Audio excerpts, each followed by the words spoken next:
이란의 혁명수비대가 한국 유조선을 납포했다는 충격적인 소식이 전해졌습니다. 이란 현지 매체 파르스 통신은 이란 혁명수비대와 이란 해군이 걸프 해역에서 해양오염을 이유로 한국 국적 유조선인 MT 한국케미오를 납포했다 보도했습니다. 이 소식이 전해지자 현재 전 세계가 코로나19보다 더 뜨거운 관심을 가지며 집중 보도하기 시작했습니다. 미국 연합통신인 AP통신은 이란이 20% 우라늄 농축을 시작했고 한국 선박까지 점령했다 라며 오후 3시 30분쯤 페르시아만 호르무즈 무산담 북서쪽 12마일 해상에서 한국 국적의 선박 MT 한국케미호가 이란 정예부대 혁명수비대 해군에 의해 납포됐다. 이란 혁명수비대는 성명을 통해 이번 조치는 해당 선박이 환경규제를 반복적으로 위반한 데 따른 것이다 이라며 한국 케미오는 반다르 아바스항에 억류 중이다. 이번 사건은 사법당국에 직접 다루게 될 것이다 밝혔다 보도했습니다. 실시간 선박 위치 추적 사이트인 마린 트래픽에 따르면 이날 오후 이란 남부 항구 도시의 반다르 아바스 근해에서 MT 한국 케미오가 아무런 예고나 설명 없이 납포된 것으로 전해졌습니다. 이 한국의 선박은 사우디를 떠나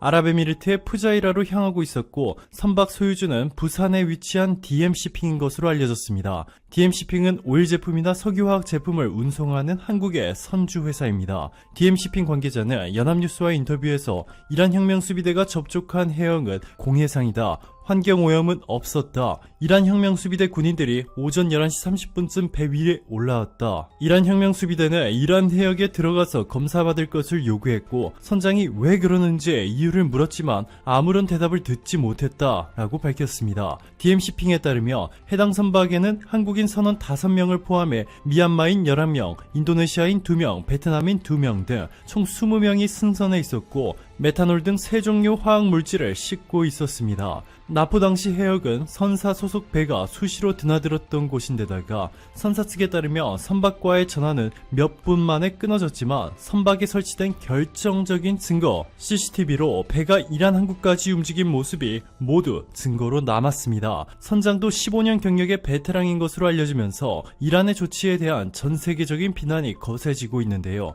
영국의 로이터 통신은 이란에 의해 압수된 한국 국적의 유조선에 대해 한국 정부가 석방을 요구했다. 이란은 미국의 제재로 한국은행에 동결된 이란 자금에 대한 한국과의 외교 긴장 때문에 걸프 해역에서 한국 국적의 유조선을 납포하고 선원들을 억류했다 라며 이란이 납포한 이유라 밝힌 해양오염은 핑계일 뿐이고 한국에 대한 외교 보복이라 강력히 비판했고 미국 대표 언론 CNN 역시 한국은 희생자다. 중립적인 위치에 있음에도 일부 이란 자산이 한국 계좌에 보관되어 있다 라며 미국의 요구로 한국이 이란 계좌를 동결시킨 것을 두고 이란이 보복하고 있다고 말했습니다. 그동안 한국과 이란은 두터운 외교 관계를 쌓아왔습니다. 이란은 대한민국과 교역을 시작한 중동 국가 중 최초의 나라이고 대한민국이 처음으로 중동 건설에 진출한 나라이기도 합니다.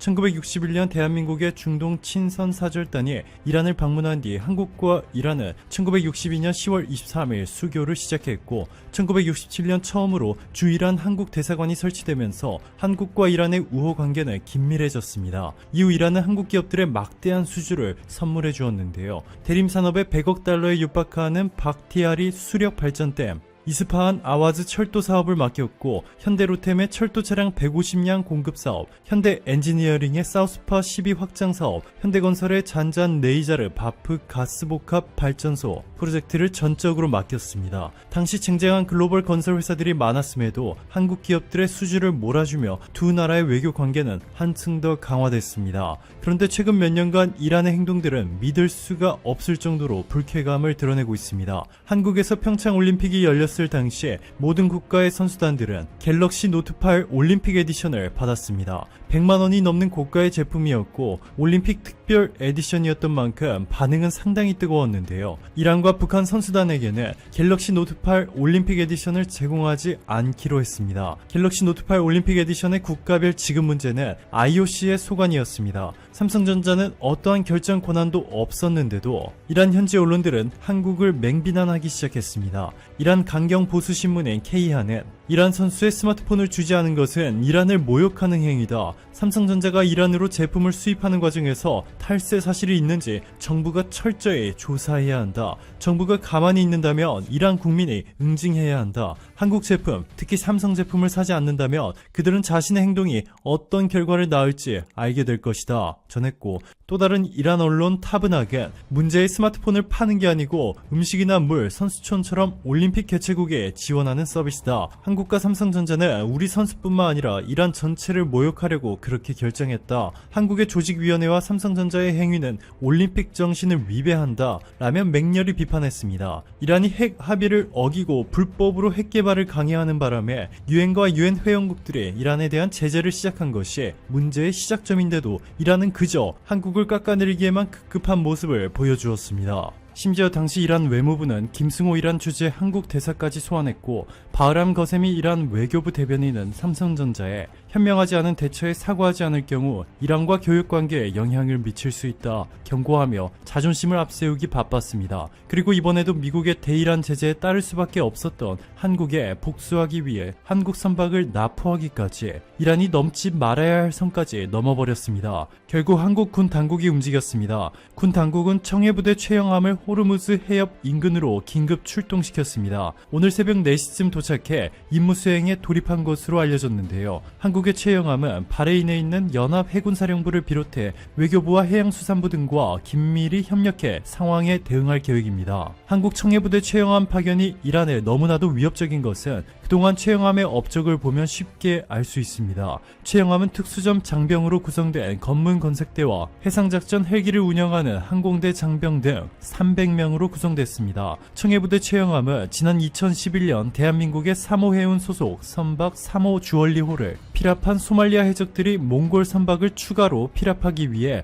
자선을 내리는 것을 포착하고, 이때 해적들이 분열된 틈을 타 작전을 시행했습니다. 링크스 헬기로 자선의 위협 사격을 가한 뒤 관심이 쏠린 사이 청해부대 소속 해군 특수전 여단 요원들이 고속정으로 3호 주얼리호에 접근했고 해적과의 교전을 벌였습니다. 해적들은 흰기를 들고 항복하는 척 속임수를 주다가 바로 AK 소총을 발포했습니다. 이 때문에 특수부대원 3명이 총상과 찰과상을 입었지만 대한민국의 해군 특수전 여단이 투입된 지 5시간 만에 해적들을 모두 제압하고 21명의 선원들을 전원 구출했습니다. 단 한 명의 대한민국 해군 사망자가 나오지 않은 채 말이죠. 이뿐만이 아니라 스페인을 떠나 싱가포르를 향하던 한국의 한진 텐지노, 이 배에는 14명의 한국인 선원과 6명의 인도네시아인 선원이 탑승해 있었는데요. 소말리아 해적들이 피랍을 시도했지만 선장의 빠른 대처로 선원들이 모두 안전격실로 신속하게 대피했던 데다가 아덴만 작전으로 명성이 급부상한 한국의 청해부대 최영함이 출격하자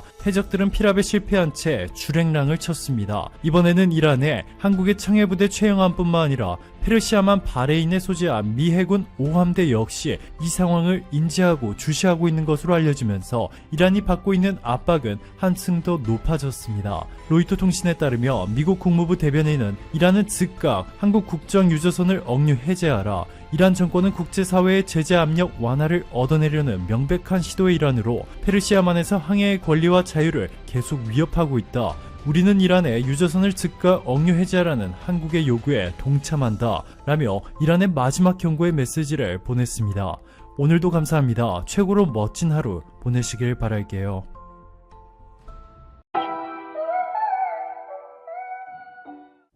안녕하세요. 프램프씨입니다. 여러분의 구독과 좋아요는 큰 힘이 됩니다. 고이케 도쿄 도지사가 아베에 이어 스가의 뒤통수를 세게 때렸습니다. 두 남자 아베와 스가를 완전 바보로 만들어버리는 고이케의 장난에 또 말렸다고 일본 정계가 끓고 있다고 합니다. 일본은 C19 신규 확진자가 7일 연속으로 3,000명을 넘어서고 있으며 도쿄도를 중심으로 한 수도권의 확산세가 무서울 정도입니다. 일본 정부가 고투 트래블 정책을 중단하고 연말 연시 이동 자제를 요청했지만 아무런 효과도 내지 못하고 있습니다. 지난 4월처럼 비상사태를 선언해야 할 상황이지만 경제가 곤두박질 치고 있기 때문에 엄청난 피해가 예상되고 있어서 결정을 내리지 못하고 있습니다. 아베가 실시한 비상사태 선언으로 마이너스 29%를 나타낼 정도로 완전 폭망했기 때문입니다. 스가는 관방장관으로 재직할 때 이런 경제 폭망을 실제 경험했기 때문에 비상사태 발령은 일본 경제가 회복 불가능한 상황까지 가게 된다는 확신을 가지고 있습니다. 이런 확신에도 불구하고 스가가 7일 비상사태를 선언하기로 했다고 알려졌습니다. 그것도 스가가 내리는 결단이 아니라 코이케 도쿄도지사의 선동 전략에 떠밀려서 마지못해 발령 내리는 꼴이 되어버렸다고 합니다. 스가 뒤통수를 잘 후려친 코이케의 고단수 전략을 소개합니다. 스가 요시히데는 홋카이도와 오사카현은 영업시간 단축 등을 성실하게 실행한 결과 C19 감염자가 줄어들고 있다. 그러나 도쿄도 등 수도권은 적절한 조치를 취하지 않고 있다 라고 비난했습니다. 스가는 도쿄도 등 수도권의 지자체에서 좀 더 적극적으로 대처해 줄 것을 요청했습니다. 그래서 25일과 31일 기자회견에서도 비상사태 선언을 고려하지 않고 있다 라며 신중한 자세를 보였습니다. 2일까지만 해도 스가 내각은 경제에 큰 부담이 된다 라는 견해였습니다. 그런데 코이케 도쿄도지사가 3일 기자회견을 기습적으로 해버린 것입니다. 스가 정부는 비상사태 선언을 발령해야 한다. 의료체계에 큰 부담이 오고 있다. 국민들의 생명을 지켜야 한다. 머뭇거리면 안 된다. 즉시 발령해라. 라고 대국민 기자회견을 한 것입니다. 3일 기자회견 이후 총리 관저에 모인 내각들은 도쿄도는 영업시간 단축 요청도 하지 않았다. 코이케는 불성실했다. 도쿄도의 C19 확산에는 코이케의 책임이 크다. 등으로 불만을 드러냈습니다. 그러나 이미 국민들의 여론은 코이케의 건의를 스가가 머뭇거리고 있다. 모든 책임은 스가에게 있다로 형성된 상황이 되어버렸습니다. 새해 들어서 코이케의 C19 대책의 실정에 대한 기사가 쏟아졌습니다. 이런 와중에 갑자기 코이케가 4일 도쿄도, 사이타마현, 치바현, 카나가와현과의 공동 기자회견에서 1도 3현 긴급 행동을 발표했습니다. 코이케는 일단 1도 3현만이라도 영업시간 단축과 외출 자제들을 공통으로 실시하겠다 라고 밝혔습니다. 코이케는 지금 일본의 상황은 전혀 다른 상황에 들어가고 있다. 사람의 흐름을 강력하게 억제해 나가야 할 시점이다. 중요한 때이다. 라고 강조했습니다. 그동안 도쿄도가 적극적으로 협조해주지 않아서 수도권에 C19 신규 확진자가 폭발하고 있다고 비난하던 스가 내각이 화들짝 놀랐습니다. 갑자기 모든 책임은 스가 내각에게 있다. 또 이때를 놓치면 안 된다. 라고 코이케가 책임을 미루는 기자회견을 해버린 것입니다. 결국 그동안 비상사태 선언을 주저하고 있던 스가는 7일 선언을 발표하고 8일부터 실시하는 방향으로 결정할 것으로 알려졌습니다. 계속 미루고 있다가는 모든 책임을 스가가 뒤집어 써야 하는 상황이 되어버렸기 때문입니다. 형식적으로는 코이케의 의견을 들어서 결단하는 형식이지만 이미 코이케에게 떠밀려서 마지못해 결정하는 무기력하고 모자란 스가 이미지가 되어버렸습니다. 스가는 결국 C19가 확산되어 가는 와중에 코이케 도쿄도지사의 적극적인 국정협조도 얻지 못하고 방치해놓은 도쿄도의 C19 확산 책임을 떠안게 되었습니다. 자민당과 총리 관저는 코이케에게 또 당했다라는 분위기입니다. 정계와 언론에서는 코이케는 도쿄도정에는 관심이 없다. 오로지 자신은 옳고 아베와 스가는 나쁘다라는 여론전에만 신경 쓰고 있다. 총리가 될 수 있는 방법만 찾고 있다. 현재는 여론의 점수를 벌기 위해 C19를 잘 활용하고 있다. 라고 비판하고 있습니다. 그동안 코이케의 도쿄도 행정은 적극적인 방역 대책을 세우지 못하고 있었기 때문에 수도권의 C19가 확산되고 있었습니다. 코이케의 행정은 형식적이고 끝까지 책임을 지지 않았기 때문입니다. 코이케는 3일 도내 음식점의 영업시간을 밤 10시까지 해서 밤 8시까지로 다시 앞당기기 위한 검토에 들어갔다고 발표했습니다.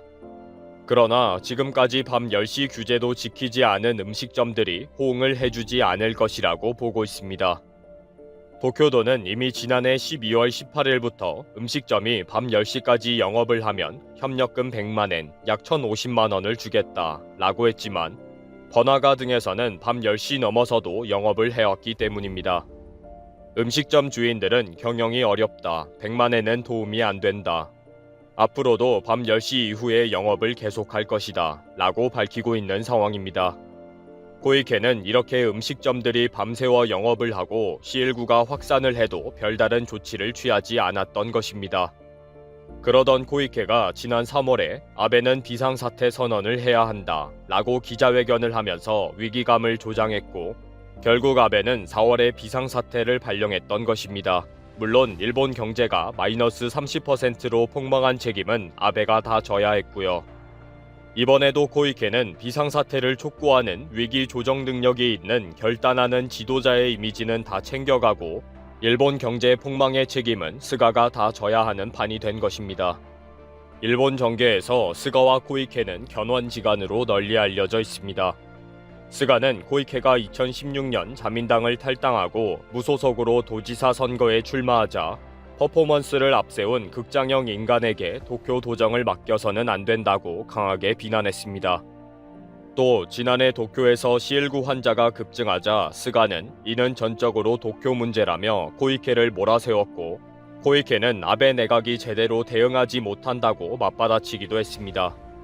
이제 코이케는 스가를 굴복시켰고, 이번에도 코이케는 결단력 있는 지도자가 되었고, 스가는 떠밀려서 마지못해 결정을 내리는 우유부단한 총리가 되었습니다. 코이케는 4일 기자회견을 할 때에도 스가 내각에는 알리지도 않았으며 일방적으로 기자회견을 했습니다. 일본 정계에서는 코이케와 스가의 관계는 앞으로 더 악화될 것이라고 보고 있습니다. 이제 스가는 9일 0시부터 한 달간 긴급 사태를 발령할 것으로 교도통신이 전했습니다. 물론 이런 발령에 대한 비난과 반발은 스가가 다 져야 합니다. 코이케는 꼭 먹고 알 먹으면서 놀고 있을 거고요. 선전선동에 강한 코이케에 휘둘리는 스가가 앞으로 어떻게 나올지, 또 그냥 있지 않을 코이케의 반격도